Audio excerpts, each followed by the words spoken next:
what's your typical feeling about changes? Maybe you share with us using an emoticon on your screen. So how do you feel about changes? Maybe not only the ones when you cross your hands, but something a bit more serious in life. Let me see. Okay. Different ones. Okay. Thanks a lot. Whole variety of responses. And today we will look a little bit about maybe the changes that are maybe more imposed from the outside and what we have to deal with that. And maybe there are also changes that we can initiate. So we'll see where these two processes meet. So coming back to our just the background, people who've been in the first two webinars already seen these two slides, but we would like just to share where is the background of the Futures Toolbox and these exercises that we will taste today. People who've been to the academy before know that there was a research called Futures of Youth Work, which was a future foresight research at European level, looking at what possibly societal trends and bigger shifts might have impact on development and evolution of youth work. The research suggests a number of scenarios. People who've been in the webinar 2, we spoke about Horizon 1, Horizon 2, and Horizon 3 that you can see also on the front cover of the report here on the picture. So a number of scenarios in these horizons and also a couple of recommendations for future readiness. As one of the recommendations of future readiness, it was clear that the field maybe needs to develop a little bit more future literacy. And when we say future literacy, we mean different ways of dealing with future and in some way also dealing with change, talking about today's topic. And in order to support working with the report and working with future literacy, this is how the Future Toolbox was created. It's on the Academy website, and you have these 6 different tools. We have already explored and presented the first 4 in the previous 2 webinars, and in this one, we will deal with the last 2, the fields of change, and how do I relate to future changes. And having said that, I pass back the word to Giselle to lead us in the further exploration of the fields of change. Thank you, Darko, and then from my side, welcome to everyone as well. So yeah, the fields of change and the notion of change. When we started developing this tool for the toolbox, we were actually reflecting, the team behind, about how much we sometimes have the feeling that youth work is stuck somewhere in a process of transformation or change or movement. You can find a name that fits the best your own process, and we were looking for an approach that would support reflecting really on this topic of change and in our context, so in the context of youth work. And how to visualize almost where we are when it comes to a certain movement towards change. So we decided to opt for an approach that allows us to navigate from the position of denial to the one of commitment. We will explain that in a second. So no worries about the words for now. And the point of this tool is really to understand the process connected to change by looking at the challenges we face, and we always face challenges in youth work. They might change, but they are a part of the constant. I would say one thing that doesn't change is that we are often facing challenges, or at least invitation that obliges us to rethink a bit our responses to the reality or to what's happening. And then to adjust the way of working, meaning future-ready requirement and settings. But before I introduce the quadrants, because we work a lot with quadrants in future-related processes, I would like to ask you to write in the chat one change, or what we even call a force, that you have noticed recently. And by change or by force, we might mean, I don't know, something that is climate related or politically related, or something that influences your youth work practice and that you could identify as being a challenge. Doesn't have to be anything super complicated, but whatever that comes to you now, just write. Polarization, okay. Thank you, Cheyenne. Shrinking civic space, yep. Mental stress of adolescents. Disengagement, AI. Okay. Social media, mental challenges, lack of well-being, politics, mental disease is increasing.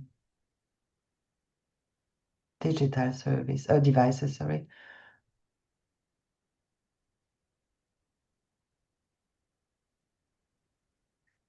Less community time. You can keep on writing. We can actually use the chat afterwards. But indeed, all those are very good examples of issues that are affecting youth work and that we, in a way or another, need to respond to. And one invitation, there are many ways, and other tools that have been presented in the previous webinars can be also useful for that. But one of the way is to indeed navigate the fields of change, the quadrants of the fields of change. So Domagoj, maybe I will ask you to put the next slide. So what we will invite you in groups in a minute, it's basically to place your responses to some of the issues you will identify in group to one of these quadrants. So you can see that there is an arrow that goes from denial to commitment, and that the left part of the quadrants are more connected to the past, while the right side of the quadrants are more connected to the future. Denial is the space where we just don't want to know whatever. We are refusing, or we are not able to accept that something is happening. You might have had that in your personal life as well. Something is happening. You just look the other way. It's something that is either too painful to notice, or too complex to notice, or simply it's just not tangible enough to be completely aware of it. But there is a sense of denial, so you don't want to see that. The next step after that is that you can see the change coming, or you can notice, for instance, addiction increases. You can see that stress and trauma is around. You can acknowledge that there is a digital technology influencing your practice, but you still resist. So you're still opposing, in a way, taking action towards change, even though you know that you have to. So that's the state of resistance, and that's usually what keeps you in a stuck position. You're stuck in the present, or you're stuck in the past. Once this resistance has been overcome, you start exploring, experimenting, learning, and slowly adapting your responses to the change that is emerging. So I'm still looking at the chat. We have, I don't know, instability, or the question of youth engagement and participation. You know that this is an issue you have to address, and you start exploring with your colleagues, with your teams, perhaps with your community. What are the things that you can do to respond to this emerging challenge? And the next step after exploration is commitment, and commitment means that you are fully engaged and invested in this new direction towards change, hopefully towards responses that are as sustainable as possible. It's hard to be fully sure, because change is constant, and we know that in the past years, change has been really rapidly impacting youth work.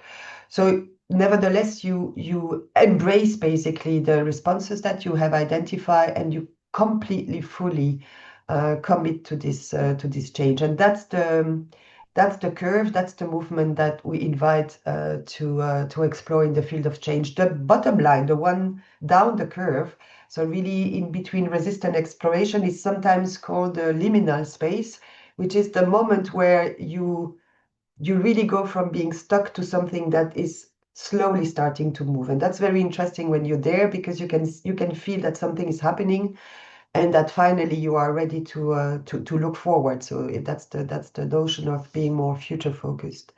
So that's the question of the tool, or that's the questions the tool invite you to explore, and that's what we will do today. Of course, we are here to taste a little bit the tool, so you won't have as much time as we would normally have. Some of you here, I mean, one person at least, he has been exploring the tool in a workshop in June. And when you have more time, of course, it's you go more in depth to really explore where your response fit. But here, I hope that this will still give you a little flavor. Maybe we can go to the next slide, Domagoj, before we go to the groups. Be aware that the purpose of the tool, but therefore also the way it goes, depend on who is involved in the exercise. Sometimes you can also go beyond your youth work context. Here we are very much looking at youth work, but it can also go, or it can also be useful if it's done in a team of co-workers. You might look at internal dynamics, or you might look at organizational change.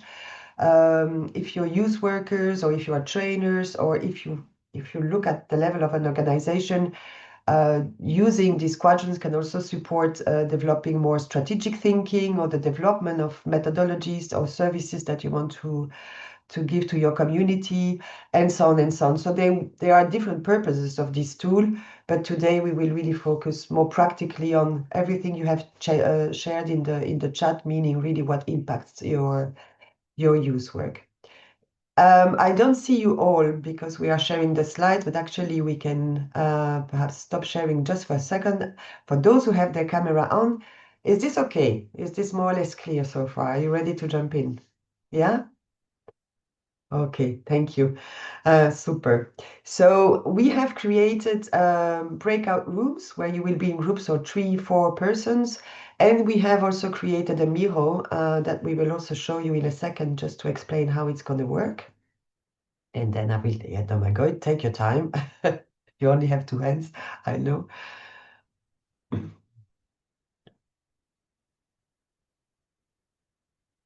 The Miro. Yeah, yes, yes, no, yes. Almost on. There we go. So in groups, you will all have the same Miro, but we will ask you 2 things, and we will put the instructions in the chat so you can have a look before you go in the groups. In your group, you will first identify 1 or maximum 3 forces or challenges that you want to explore. It can be, I mean, many of you have proposed some in the chat, so it can be one of the proposals you have had, or it can be something new. It doesn't matter, but something that as a group you can say, yeah, we connect to that one. I mean, we can agree on that one, or as I said, maximum 3. Once you have your force or your challenge identified, we will ask you to then explore where is the response that you, as a group, that you sense is on the quadrants. As a group, you might feel, oh, we're still in denial. We don't want to, probably denial. I don't want to assume, but probably there will be less people there because the fact that you're already talking about it is you somehow already acknowledged it. So, but you might decide, okay, we are still very much in resistance. We're not ready at all to do anything. We know it's there. We know we have to do something, but we are not able, or we are not ready. There might be different reasons, but to do anything. For some other groups, you might think, no, actually, let's do something about that. I have already started exploring this or learning about that. So you try to identify where your response is. And when this is done, we will just have a look all together. Where are the responses lying in those quadrants? To be very clear, as there will be many different issues, there will be many different responses. So what we will see at the end doesn't lead us to any conclusion as such, because the diversity will be too big to really make any analysis out of that. But it will give a sense a little bit where we are. So we will send you to groups now. Make sure to take notes of the steps. So identify your challenge or your force, maximum 3. 1 is also fine. And then try to place the response in the quadrant where it fits. Again, the most important is, of course, the quality of your exchange. And then we will look at it together. You will have 20 minutes to do that. It's not much. Normally it's more. So don't be frustrated if it feels like if it's a little bit too little. Again, the idea is just to taste a little bit how it goes. All right. Yeah, the group has self-facilitated. Thank you, Domagoj. Yeah, thank you. Yeah, the groups are self-facilitated. You have the instructions once again in the chat and the link to Miro. So please just copy everything because when you go to your breakout rooms, this chat will not be visible to you. So please at least open the link or copy the instructions so that you have it, so that you can use the Miro. Yeah, and that's it. Good luck. We open the rooms and you should be automatically transferred to the room. But if you will need any assistance, just let us know and then we transfer you automatically or manually. Yeah. So good luck and enjoy the discussions. Enjoy.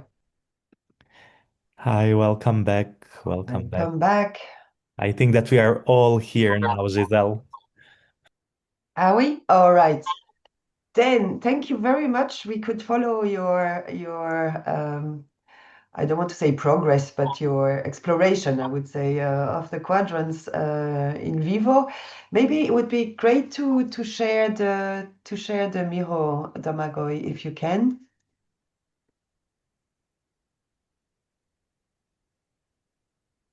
And then, of course, we'll give you the floor afterwards to share a little bit.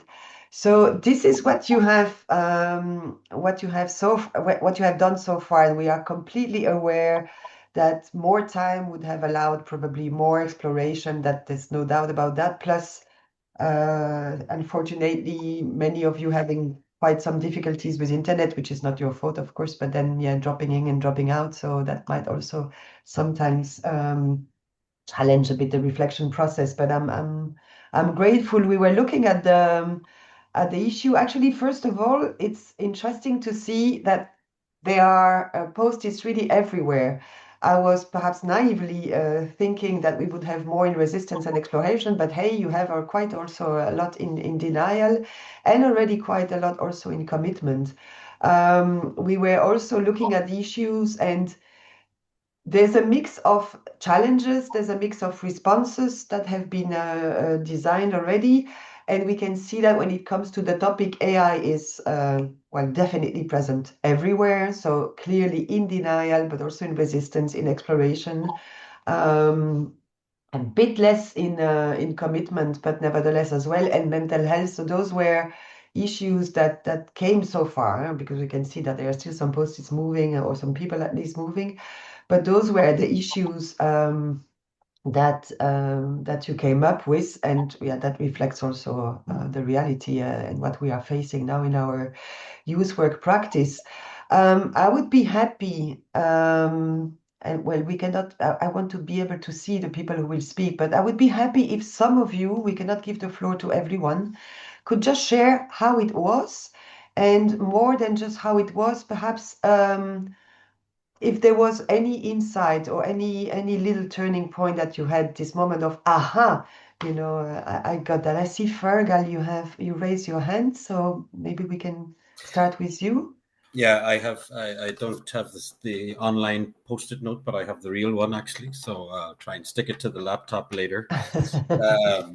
I'll try and fill the Miro in later. This is one of the things I wanted to say. It's a bit slow in this laptop. So yeah, just generally, we in our group was very nice, very positive, and we are actually doing stuff, everything from individual level to trying to introduce stuff into our work if it isn't, the opportunity isn't already there. So we're kind of we're not in denial. We're a little bit, some things about resistance. I mean, for me, AI is a big, even the ethical considerations of youth work using AI, giving its implications for climate and so on. Some of the other things, critical thinking and future literacy is something that's already happening in our group, and some of the things we're doing.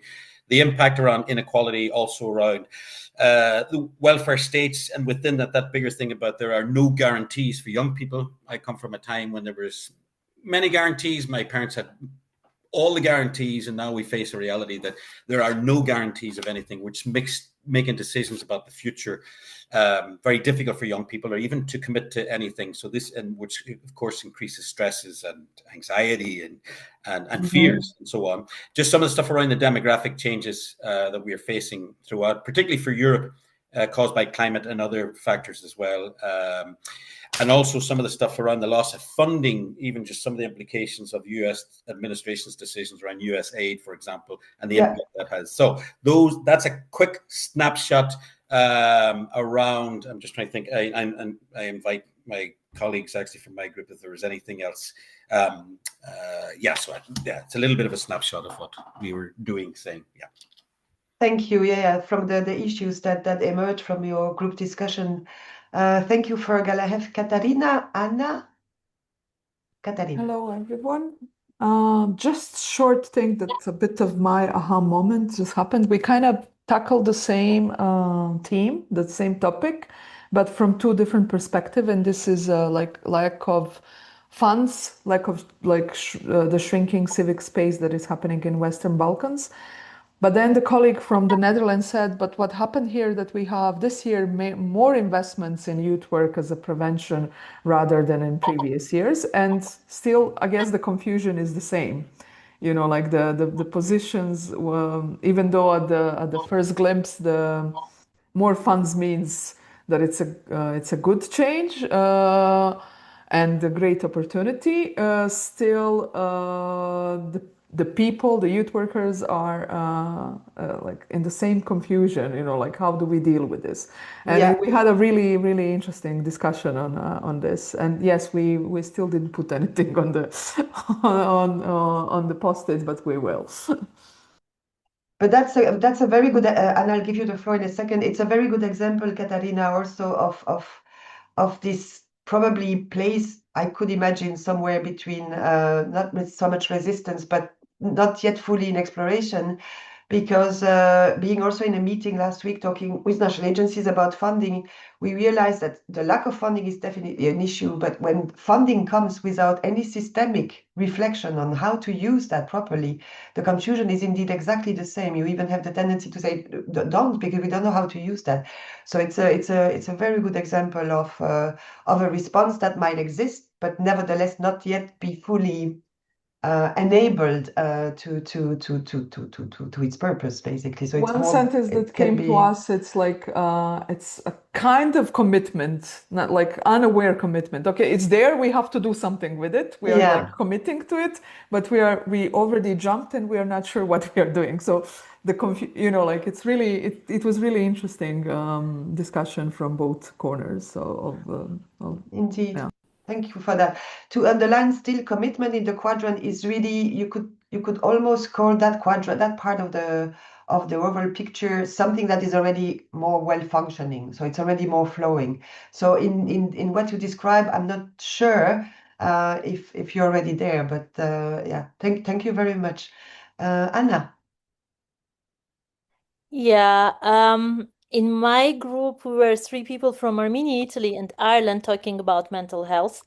I think this is important because when we placed our post-it somewhere between commitment and exploration, so if it was just for me, I would put it maybe rather between resistance and exploration, but it's very different realities. And what we talked very much is that when we put this post-it, we need to understand that context is major effect, the major factor in this, not only the field, but the wider context. For example, if we talk about general Europe, we talk very often about young people, mental health issues. Particularly, we talked about stress and anxiety, about future connected to climate or global challenges. But then some young people are facing threat of death in their daily life. So for them, these global challenges. I was today talking to somebody else and I said, in Armenia, COVID finished on September 27, 2020, when war started, because since that moment, nobody cared about COVID anymore. Yeah. So that's one thing. And the other one, we talked about systemic commitment versus organizational. So maybe sometimes we feel we as field or as organizations are committed or convinced, but the systems, the policy level is still not there. And maybe one last thing that I wanted to add is that it feels like, especially for mental health, this change of denial to commitment came literally in 5-6 years. Mm-hmm. It's not that we didn't have the same issues. Young people probably faced uncertainty and kind of fear of change and many things. I think it's very natural for the age group and was always natural. But our perception of mental health as a topic pre-COVID versus 2026 has shifted and gone through all this kind of denial, resistance, exploration, commitment cycle. And it's quite interesting to see that the change is happening much more rapid than we could have imagined. Mm-hmm. I don't know if the colleagues want to add something, but these are some things that kind of stuck with me very much. In Armenia, in 2018, if I said the words mental health loudly, I think I would be persecuted with weaponry. Yeah. Yeah, how the context also influences the factors that we are facing. And it's absolutely, yeah. Exactly, like Irish mental health. This is something like we all look at it and cherish, Mhm. dream to reach. And in some of the places, it's still very much stigmatized, even the whole field. Yeah. Thank you very Thank much. It you. was a really nice discussion, I have to say. Thank you, Anna.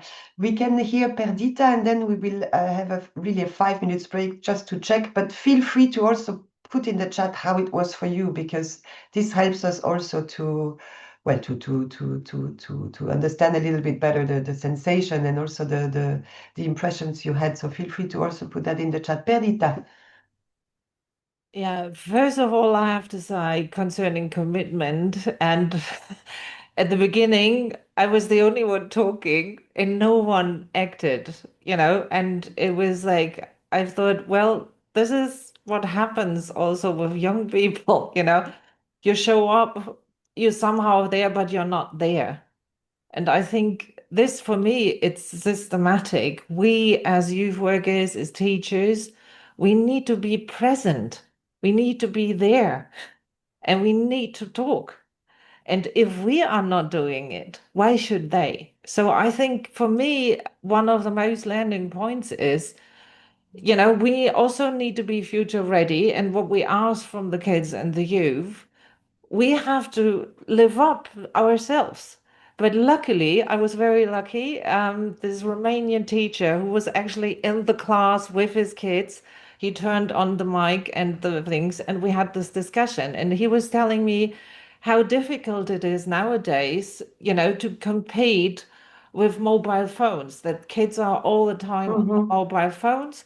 And also what comes with denial is, he said, that the parents are ignoring that what's happening to them. So he says usually it's like they go home, the parents give the phone, and then they are safe, and that's fine. But I think for me, it's like we have to explore what is happening in their world. And we gave future readiness training, and we had a young girl with us. She was 18, and the others were youth workers. And we had this training about what's happening online, what are the trends. And we older youth workers looked, and we thought this is the trend. And then she showed us what shows up on her feed. Complete different world. Complete different world. So I think we have to work hand in hand with young people to really know what is the world they live in, to understand. And at the same time, we should be the safe haven where they can talk, meet real people, and experience real things. Because I think that is missing, and this is how we can get them. Because you get their attention if you pay attention. Thank you, Perdita. That's indeed also showing the not only the walk the talk, I would say, but also how to reach out to young people beyond what we believe is their safe space, or the space where we imagine that they are operating in. I see, Shamay, that you raise your hands, but unfortunately, I cannot take more comments. Feel free, please, to put it in the chat. And there's one more thing I would like to say, looking at Marcus' comment in the chat. The connection with the fields of change is more the invitation. So, of course, as I said, you just started the discussion now. So it's if you would have more time, you could really explore even more how it feels. But the connection with the field of change is really to understand where in our practice we can be stuck and where we need to go, or towards what we need to go to be able to address change and to implement actions that we believe, because we are never sure, but would respond to change. I can take sometimes that we speak from my experience. I come from volunteering, and there was a moment where we believed in our organizations that we had the truth about volunteering, the values behind, how it had to happen, and so on. This, I would say, could put us easily in a stage of resistance towards anything else that was created around. Even when the saltos were created, we were like, they don't know better than we do. So it's a bit this belief that I think, looking back now, that would put us in a stage where we are like, we resist. We know that change is coming. These structures, the mechanism, or whatever the programs were happening, we could not stop that, but we were in a bit stuck in the sense of, this is where we are, and this is where we believe that the truth is, which was wrong. I mean, wrong. It was what it was. But while if we would have looked at those changes in a different way, perhaps we would have moved. We did in the end, but we would have moved in a stage of exploration a bit faster or a bit smoother. So that's what it means, Marcus, to really work with the fields of change, is to really sense where are we and where are we blocked, if we are blocked, and what's the calling, where do we need to go? And then once you're there, you basically start the movement. I don't know if this clarifies a little bit, Marcus. Yeah? Okay, I'm glad. So it's just a little flavor. I hope that you had great discussions apparently from those who voiced, but also what you wrote. But the invitation is, of course, to continue. It's the tool is available, and we believe at least that it's a good support to open dialogue, to open discussions that perhaps we don't have usually in our structure. We will invite you not to a long break, but just a few minutes to get a coffee, 5 minutes, says Darko, to get a coffee, water, pet your cat, get some air, and come back. And we continue then with how you relate to change with Darko. And thank you very much. Welcome back. I hope you enjoyed the break, maybe still enjoying it a bit. So, coming back to our webinar.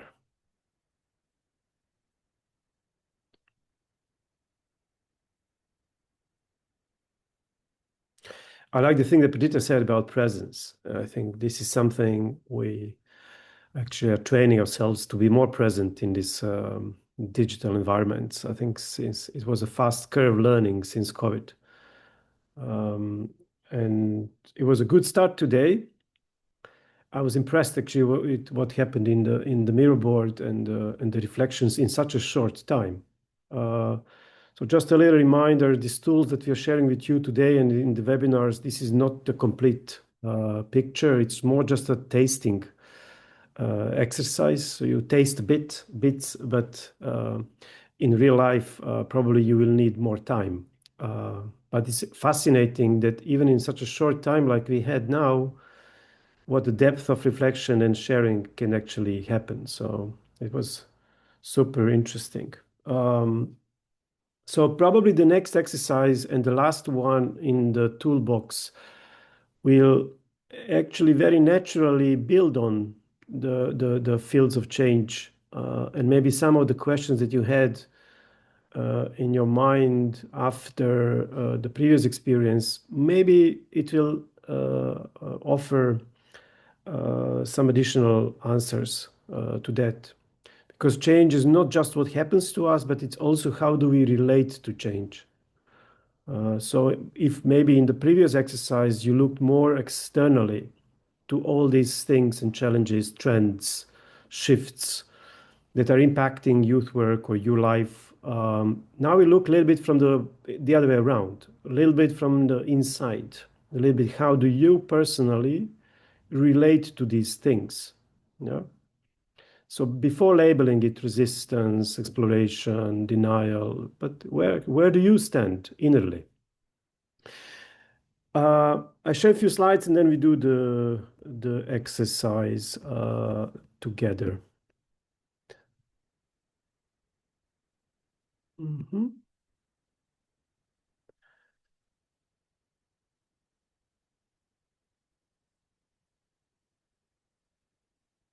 Yeah.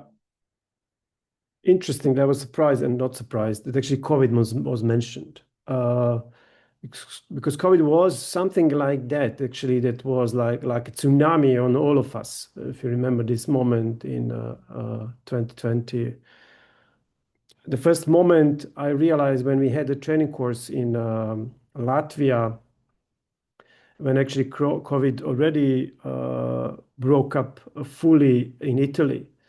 And there was this moment when we had two Italian participants actually who took courage and extra effort to arrive to Latvia to that moment.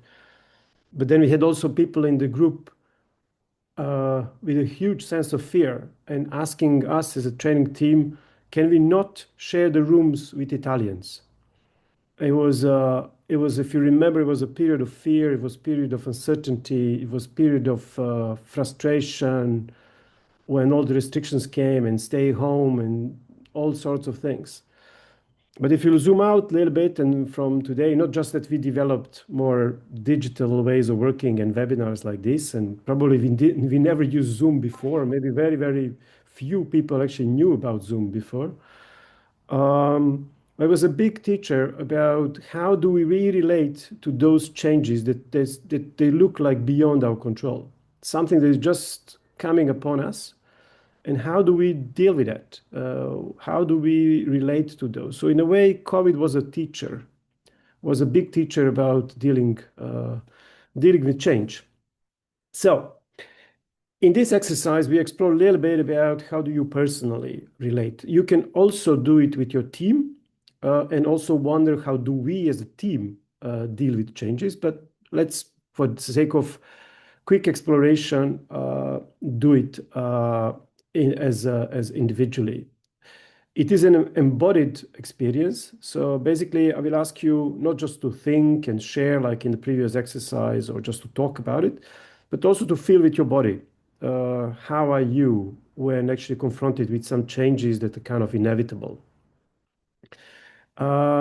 Ultimately, with this exercise, we would like to deepen our reflection about where is our source of sense of agency.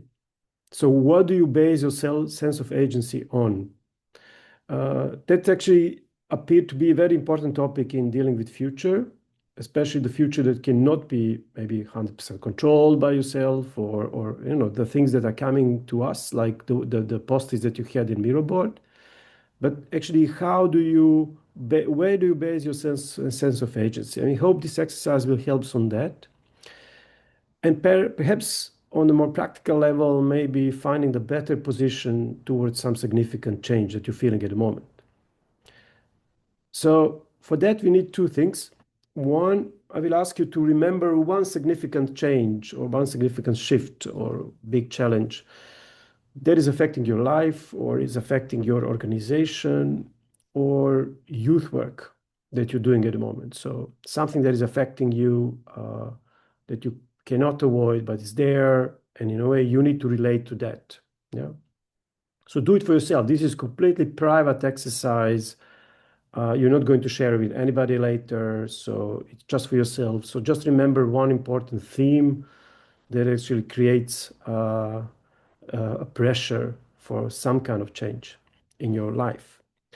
If you remember that thing, for sure we have many on our minds, but let's choose one.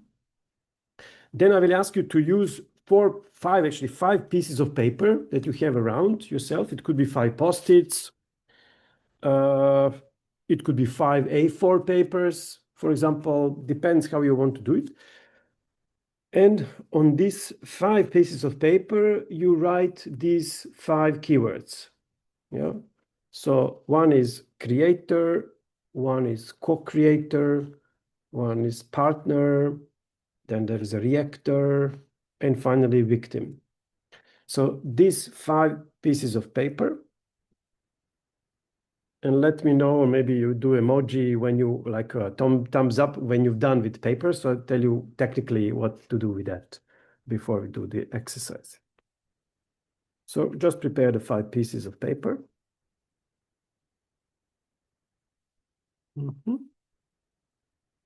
So creator, co-creator, partner, reactor, victim.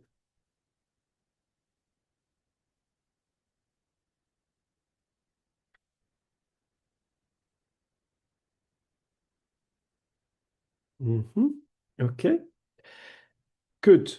If you have your pieces of paper, there are 2 ways to do that. More impactful way would be to do it, to put these papers on the floor so you can actually step in on every single position. So basically you can step in on every single piece. So if you have maybe space behind your desk, you can put them on the floor and I will guide you and we will actually explore one by one in a short way, but to get a flavor of this. If you cannot do that on your floor, you can also put these 5 pieces on post-its on your desk in front of you.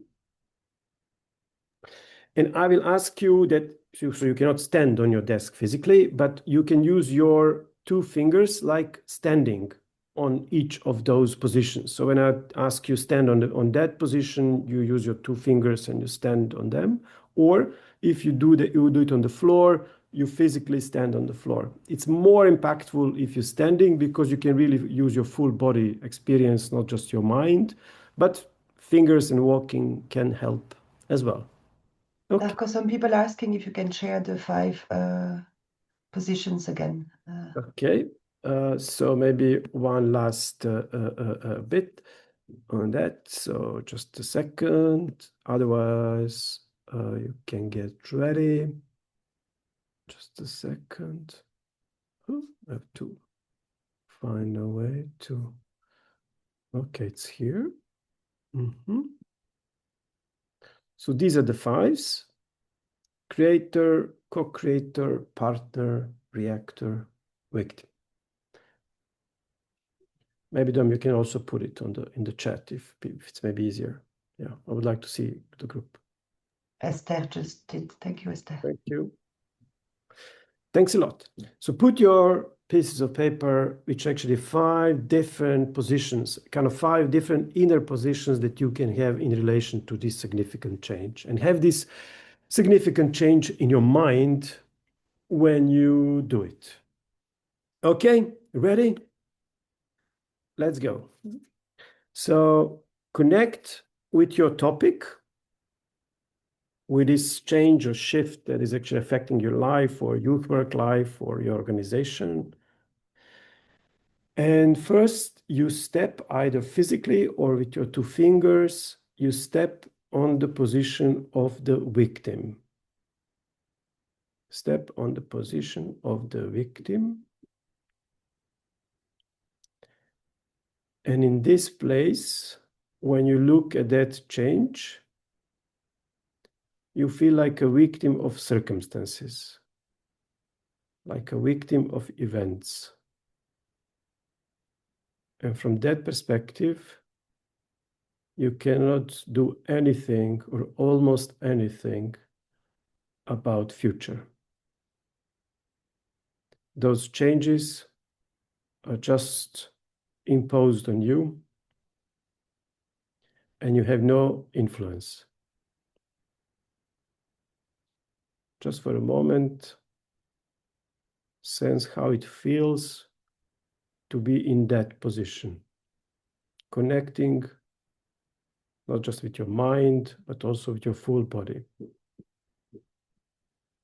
So sense in your body how it feels to be in this victim position.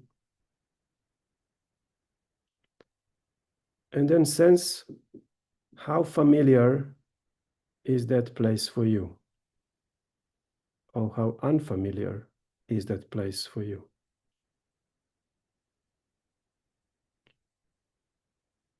Then also wonder, how does this position limits you?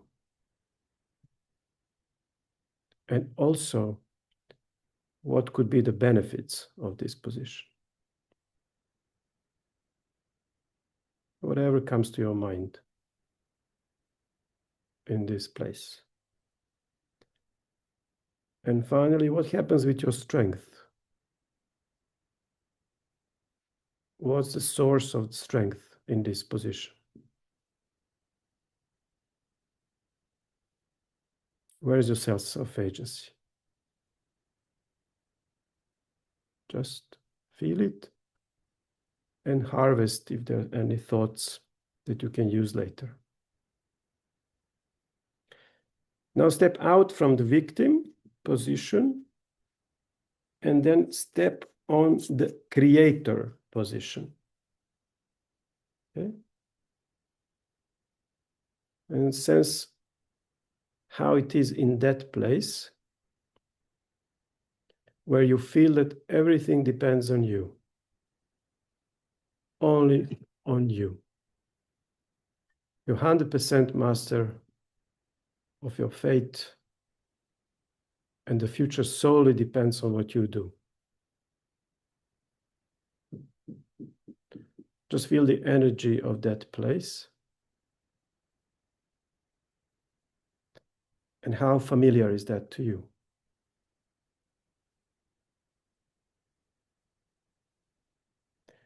What does this place bring? What are the benefits? And how does this place limit?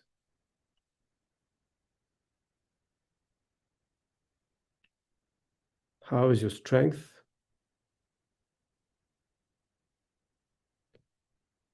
And how is your sense of agency in this place?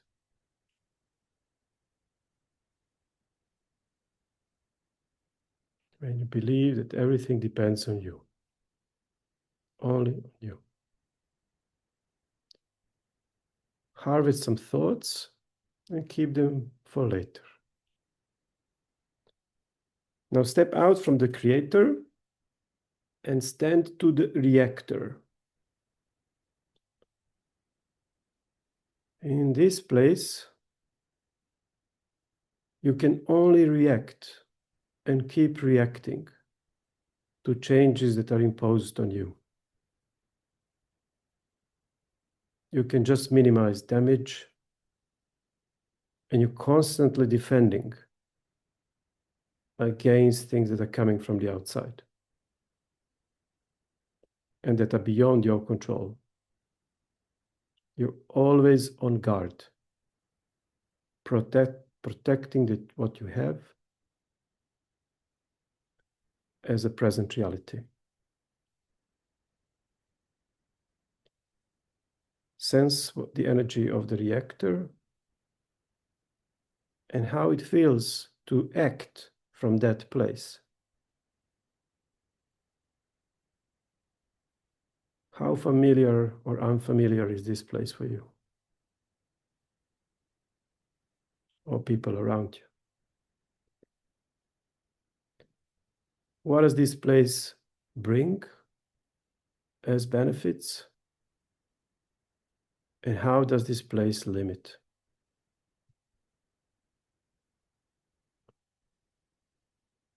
What's the inner strength?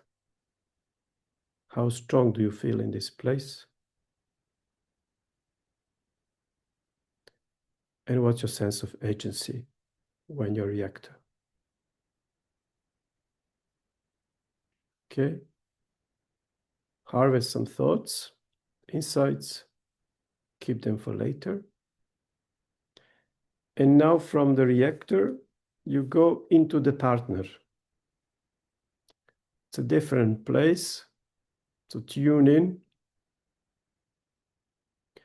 In this place, instead of fighting against, you partner with. partner with bigger shifts. You see these shifts in the bigger picture. Everything that comes your way, you consider also what opportunities this bring to me or to us.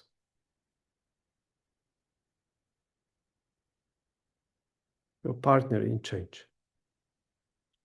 So feel the energy of that place and see what strength does this place bring? And what's the source of agency in this place? When you're partnering with, not fighting against. What does it bring as benefits? And what does it limit?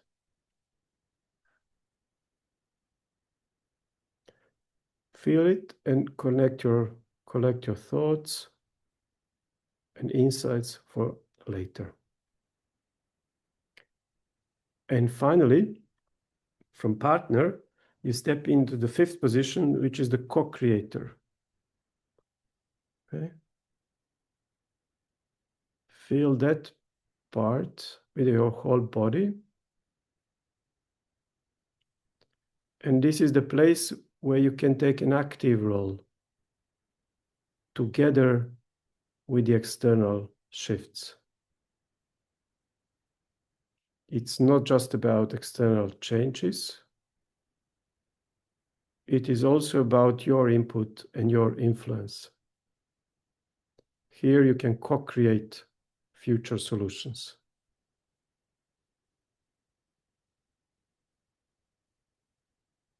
And shape the future practices, your responses. Feel the energy of that place and wonder how familiar or unfamiliar is this place to me, maybe in comparison to other positions before. What does it give? What does it bring as benefits? And perhaps how does it limit? How's your inner strength in this place?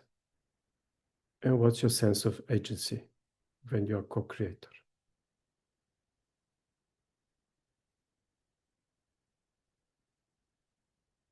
Thanks a lot.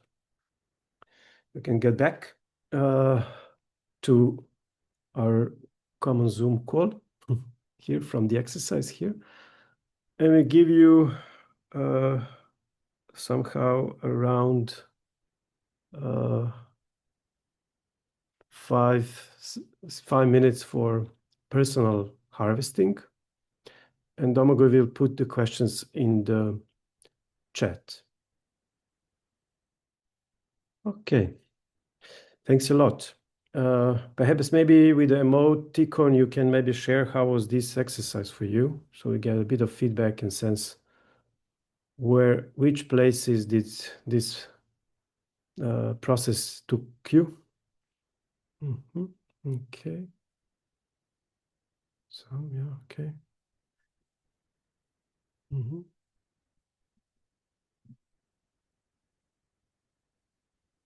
Thank you. This is not to say better and worse places. Maybe some places are super adaptive. Question is, which places, inner places, would be more resilient and more adaptive to what we need and what the situation requires at the moment. As I said in the beginning, you can use this personally, maybe with a little bit slower tempo, to have more time, maybe more time to take notes from each. Even the person maybe facilitating with you can maybe take notes for yourself, so you can take more notes, but your body will remember anyways the most important things.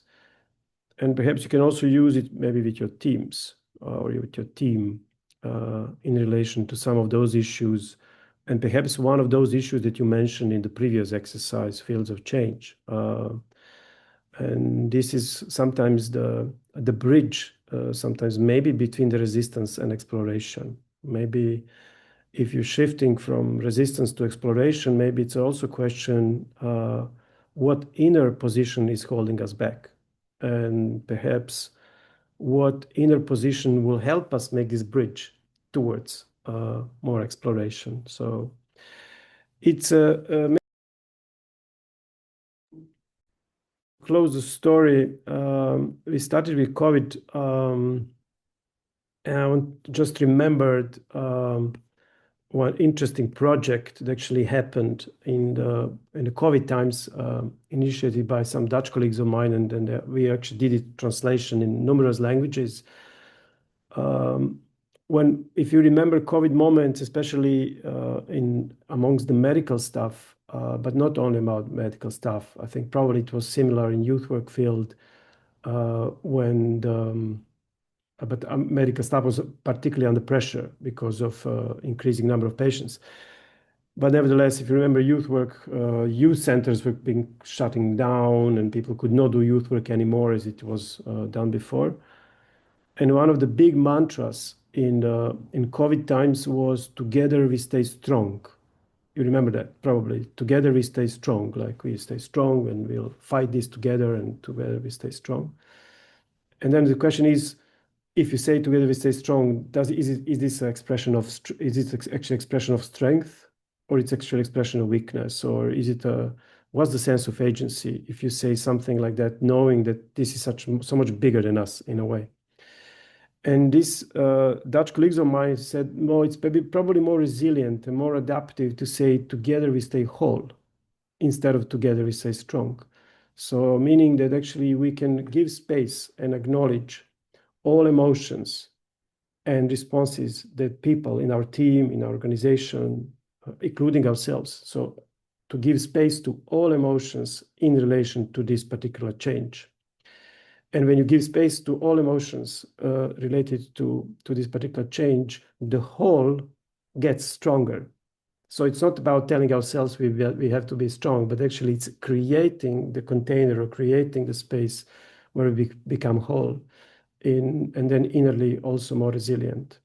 So in a way, it was actually the act of insourcing the power back. So not boosting ourselves, but also insourcing our power back and creating sense of agency, even in such dramatic cases when something was much bigger than us. I thought it was an interesting story and approach. So thanks a lot for that. This was the tasting of the second exercise. It's also on the toolbox on the website and in the Futures Toolbox, which is actually the closing of the current 3 webinars and the last exercise that we will demonstrate in this series of 3. And I bring back the word to Giselle. Thank you. Maybe before the very last step before the end of the webinar today, Dom, could we show the slide again with the tools? Not this, but with the tools.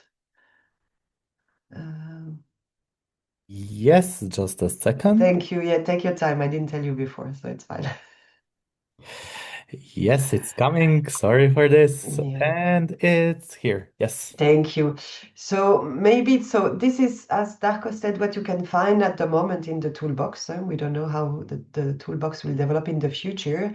So you have these 6 exercises there, these invitations, and to be very clear, the research we did and the aim of those tools are not to help you to predict the future. So that's very clear. That would be silly of us to pretend that we could do that, but it's more, each and every one has really as a purpose to support exploration, reflection, exchanges within your team, with your other teams, with your colleagues, with your young people. So it's really up to you to see what fits best a given situation or a given question you might have. They actually build on each other pretty well, as Darko just said now. You can very much look at the way you relate to future changes and then bring this back in the fields of change.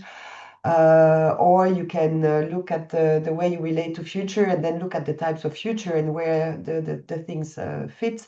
So they are pretty complementary, but it doesn't mean that you have to use them all. They're very contextual. So the way a tool will be used in one context or in another, of course, is not exactly the same. And the way you will relate to the tools is, of course, also not exactly the same. And that's totally normal. So we want to highlight, and you could see that when you did the fields of change, that the context influences a lot the way you will approach them. We just want to underline that, again, you can really use that more strategically, more for you personally, when you develop a project, when you approach your community. So it's really up to you to see how they would be the most, not helpful, but useful. And again, don't hesitate also to try them out with your young people, because that would be probably very insightful as well for them. So yeah, the only thing we invite you to remember as well is that no matter what you do when you engage with this future thinking or future related tools, it's just not a one-off reflection. It's not I do the tool, I do the exercise, and basta, and that's it. No, the idea is really that you let it resonate, you let it float around, you come back to it. So it's really an invitation to stay and to commit with the process, because things will emerge at different moments and in different ways. So that's more our invitation. But that's also the offer we have so far. So thank you very much for your attention and your participation in all this. Thank you. Darko and Sonia, I think the floor is back to you. Thanks a lot, Giselle, and thank you all for joining us in actually such a big numbers in the all 3 webinars. It was really inspirational. I would say also, yeah, heartfelt to be here and share it, at least even in this shorter formats.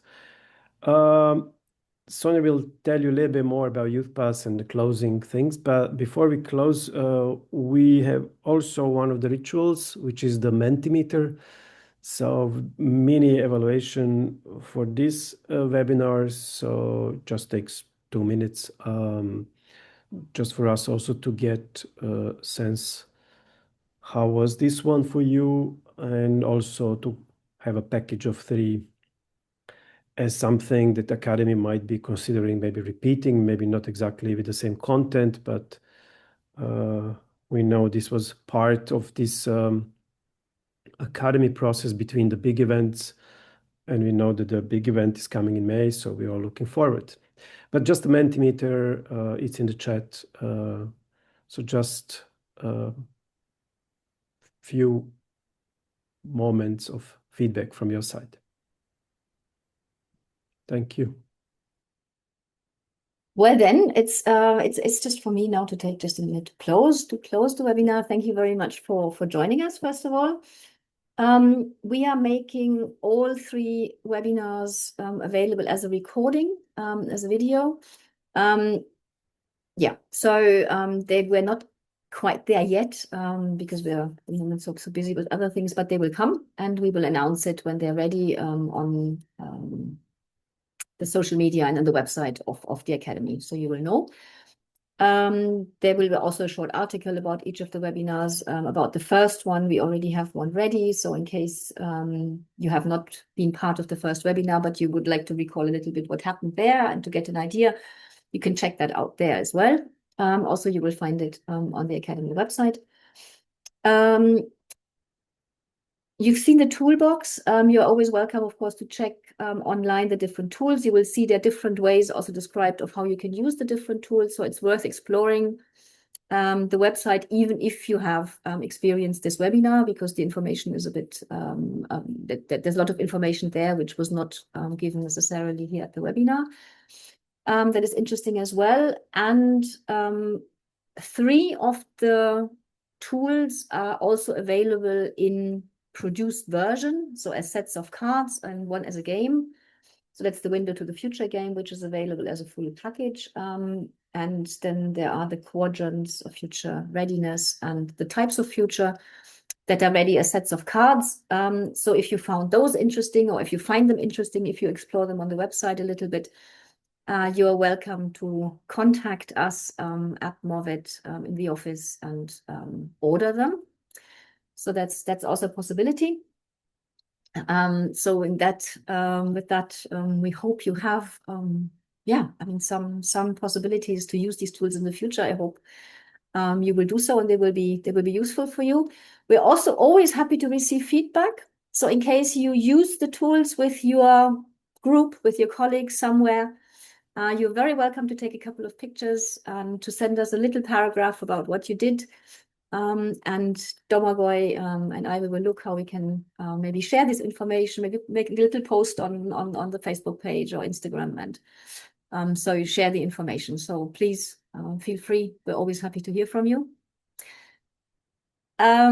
Next point, yes, Youth Pass, definitely. So it's possible to get a Youth Pass for participation in all the 3 webinars, or also if you only participated in one of them, that's fine.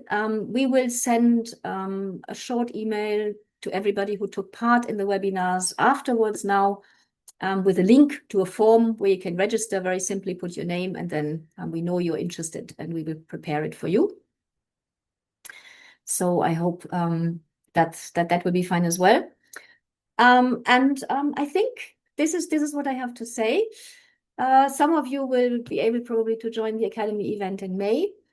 Those of you who will not, or who haven't even heard about it yet, you have the possibility to follow some of the key inputs that we will have there online. So we will live stream the key plenary sessions, of course, not the rest, but those sessions, yes, they will be available.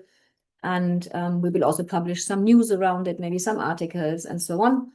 So if you're interested in whatever is coming up in the frame of the Academy, we invite you, of course, to follow us on Instagram, Facebook, or the website. Thank you. Thank you once more for being with us, for following the webinar, and all the best. Hope to see you around.